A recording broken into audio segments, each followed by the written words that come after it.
4, 3, control room? Are we live? The Max is in the house. Of course, I'm talking about the iPhone 12 Pro Max. This is the flagship among the flagships. It's the big boy, big status, top status, most capable of all of the latest iPhones. Now, it's a bit debatable as far as how much more capable it is than, say, for example, the regular iPhone 12 Pro. That's the phone that I've been using. One thing is for certain, it is scaled up. It has grown up. It is physically bigger, and they've got this, of course, this new design approach. So hopefully, even though it's the largest iPhone, hopefully it's fairly manageable. Of course, what you get by scaling the device up is not just a bigger display, but also a bigger battery to go with it. So again, for the power users that are out there, on the iOS side of things, this phone has been the target for you, even though you've had to wait a little bit longer to potentially order this. This year, Apple staggered it out with the iPhone 12 and 12 Pro coming first. That's the device that I've been using, that I've mentioned, that I've referenced, I made many videos on. So they came with that first, and the regular iPhone 12, and then the Max and the Mini come at a later date, presumably something to do with volume. The other thing is, this is just gonna be pricey. That's the most expensive of all the iPhone 12. $1,099, yes, starting price, $1,099 USD. Depending on the region that you live, there could be a different price, but either way, it's inexpensive. It is the most premium of all of the iPhone 12s, 12 Pro Max. This is the gold model, that's correct. Of course, it's carrying the exact same design as the regular Pro model, and I did an unboxing video of every single color of iPhone 12 and 12 Pro.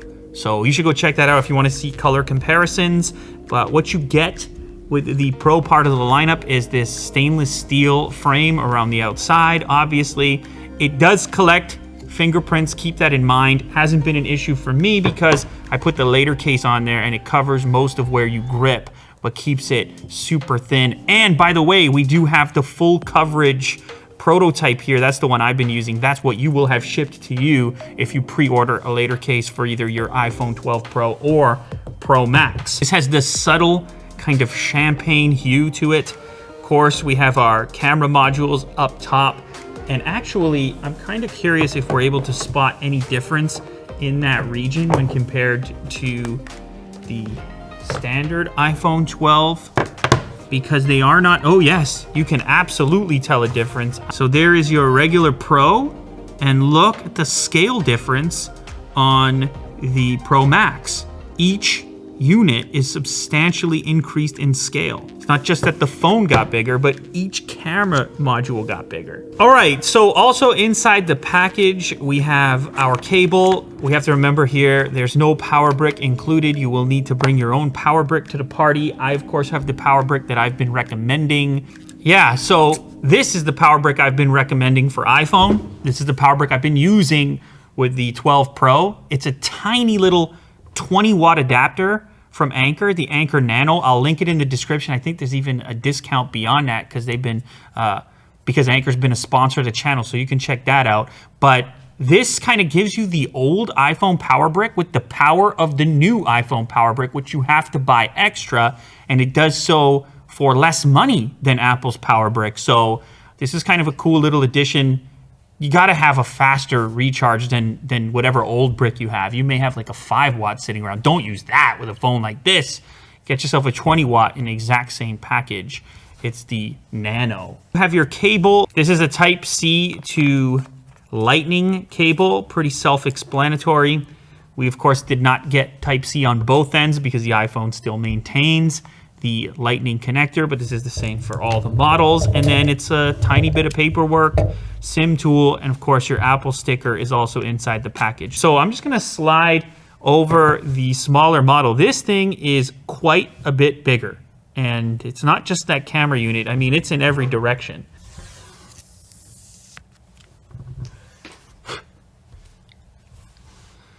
You know what? It's still manageable. It's definitely a big phone. I mean, you expected it to be a big phone. You know that it's a big phone.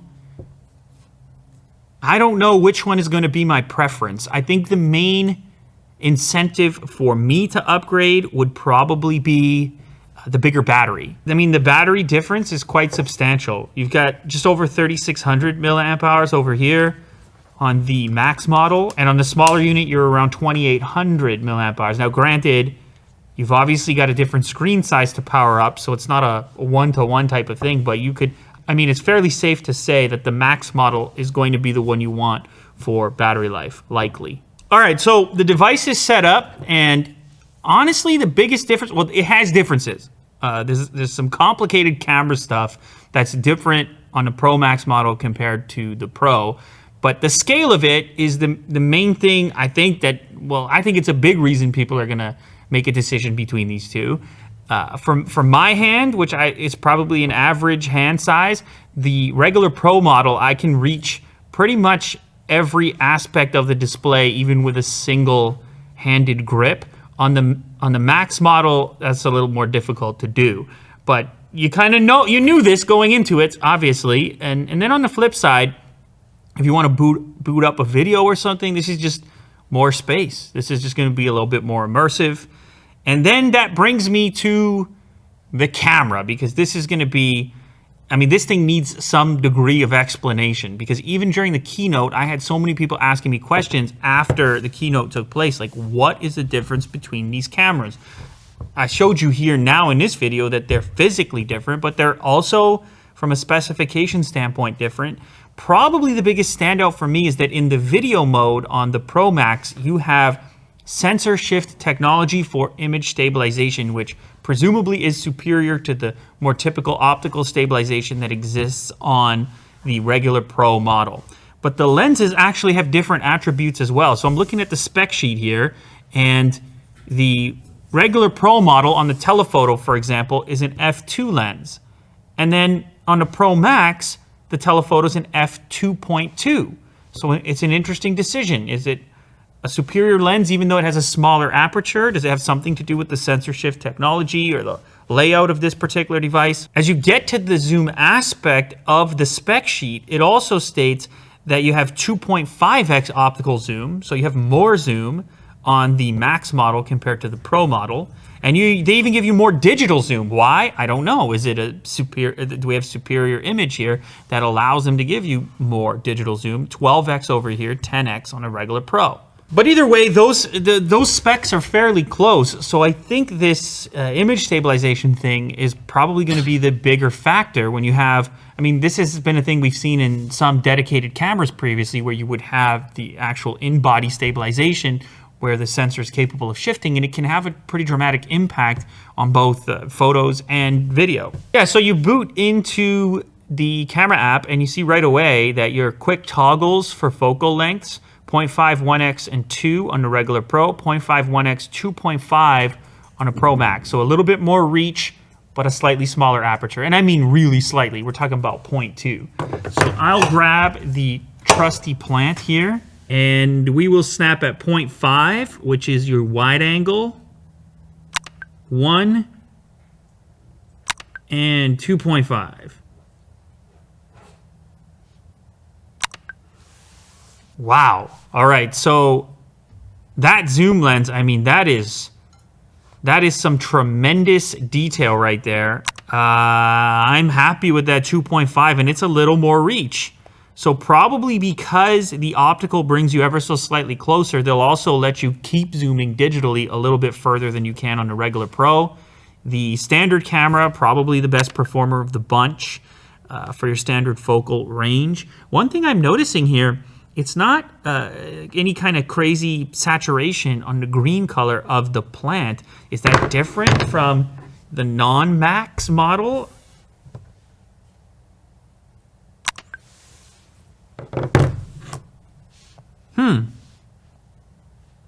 That's the standard, that's the main camera on both units. It's a different look. Now the displays are different as well, so we can open up these files and take a closer look at it, but they kind of have a slightly different performance here. I noticed actually on the Max model, maybe better contrast. Interesting, but it could also be the display playing a role in this analysis. Oh my God. I mean, it's, for me, I don't know. This is the first time, I'm so curious because it's the first time that Apple has had a significant difference, or any difference you could write on a spec sheet, between the two Pro models, between their high-end models. It was scale for so long, so all we would have to say is, oh, yep, it's the bigger phone. Maybe you don't even want the bigger phone, but you're sitting there saying, for $100 extra bucks, I could have a better performing camera, and you might take that deal. And therefore, now, if you're serious about photography or video on your iPhone, you kind of have to scale up. Weirdly.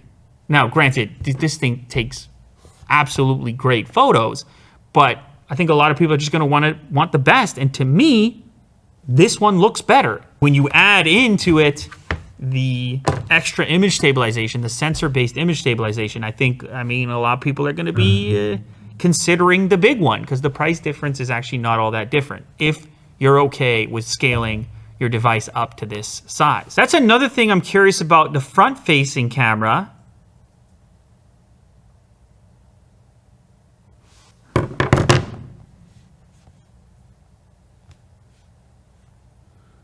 I'd say those are essentially identical. Unlike the rear camera, these are doing pretty much the exact same thing with my face. No? Nice picture. Oh yeah, no, it looks good. Now the other thing is video, because we have this shifting sensor, we have this stabilization on this model that is not the same stabilization that's on the other model. So, all right, I'm recording 4K 60 frames on both devices, the Pro and the Pro Max. And you're gonna see them both, and you're gonna compare them both. I'm walking. Come here, Otis. Good job. Little bounce, up the stairs.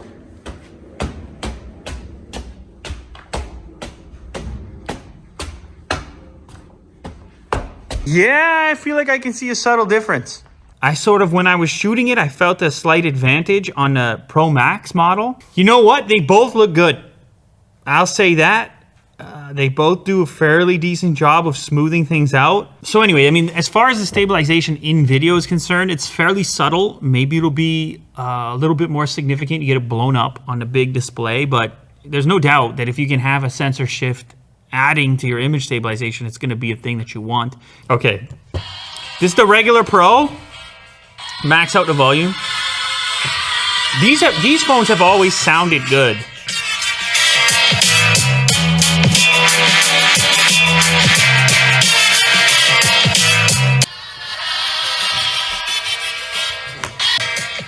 Oh yeah. Yep. It has more bass too.